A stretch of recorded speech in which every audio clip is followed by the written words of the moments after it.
Rudeness is contagious. Mr. Nattanon KanchakShutterstock. When it comes to rudeness in the office, things aren't going to get better anytime soon.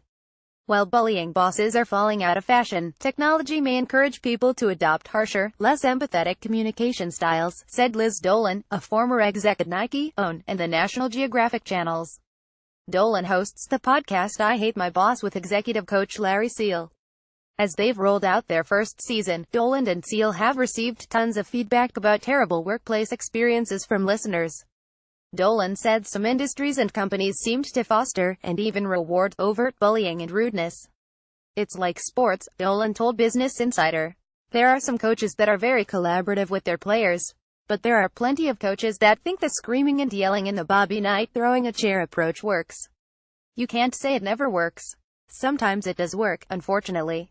On average, however, she said workplaces are replacing authoritative, hierarchical command-control structures, in which workplace bullying can thrive, with more collaborative styles. As a result, while bad behavior at work will likely never entirely disappear, more collaborative environments tend to subdue classic bullying behaviors, like screaming, shaming, and undermining. There's just less accommodation of this kind of behavior, she said. There's still plenty of it around, but there's much less than there was a generation ago where the definition of leadership included yelling and screaming and taking a parental voice with your employees. That may sound like good news, but it's not the whole picture.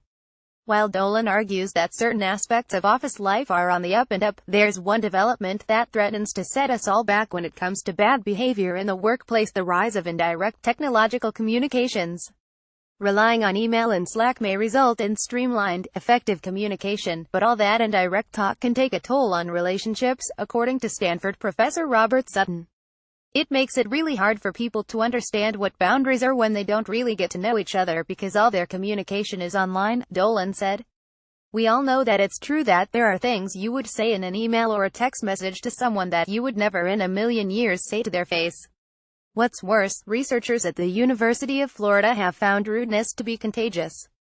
So just one heated email can have a truly toxic ripple effect throughout your team. Dolan said there's no quick fix for the issue, but establishing professional communication standards is a good first step. Maybe that means just being more explicit about what is professional communication and what isn't, whether it's in a formal or informal environment, she said. See also: a Stanford professor says, at the rate things are going, workplaces will only get more toxic in the future.